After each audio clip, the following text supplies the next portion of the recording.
आप तो जानते ही हैं कि मैं इस कोशिश में लगा हूं कि आप लोगों को अपने देश में रहने वाले रियल लाइफ हीरोज से रूबरू करवाऊं।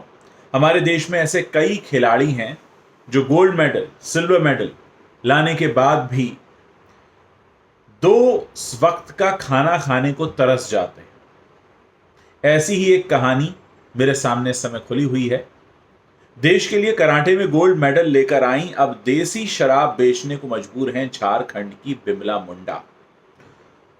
इसमें साफ तौर पर लिखा है कि जब खिलाड़ी देश के लिए पदक लेकर आते हैं तो सभी देशवासियों का सिर उनके सम्मान में झुकता है, लेकिन जिस तरह से हमारे देश में मेडल जीतने वाले खिलाड़ियों का हाल है, उससे यही सिर शर्म से भी झुक जाता है।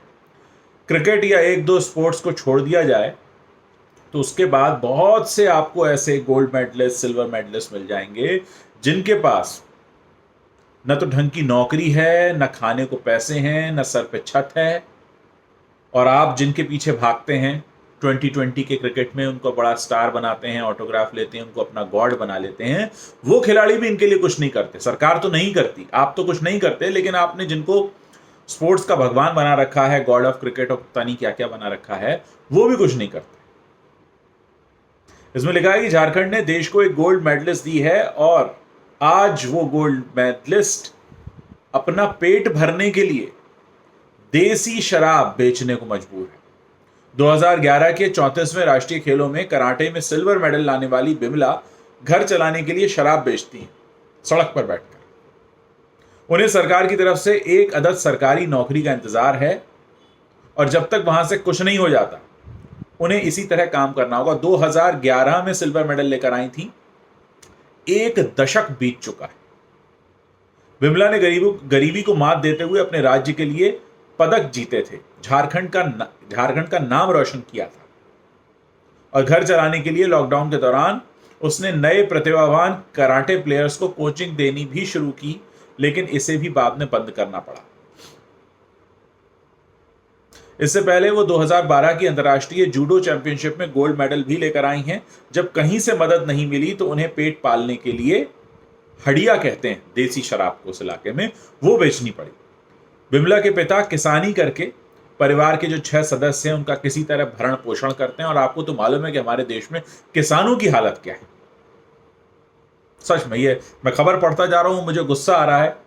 तो गुस्सा इसलिए आ रहा है कि हमारे देश में जो फेक हीरोज बन के घूम रहे हैं, जिनको आप सबने अपने सिर पर चढ़ा रखा है, उनमें से भी कोई नहीं आता इनका हाल पूछने, और ये बेचारे देश के लिए गोल्ड मेडल लेकर आते हैं। आज इनके पास 2 वक्त का खाना नहीं।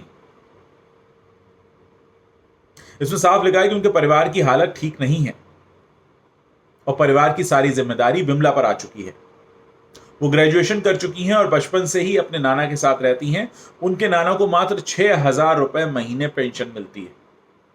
अब 6,000 रुपए में क्या खर्च चलता होगा, आप अंदाजा लगा सकते हैं। बिमला ने बताया कि वो अपने घर में ही हड़िया बनाकर बेचती हैं और रोजाना लगभग 70 से 80 गिलास बिक जाते हैं। एक गिलास की कीमत 4 रुपया है।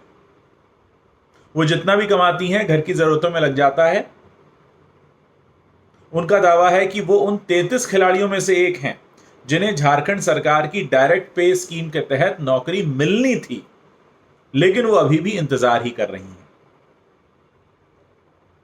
दुख होता है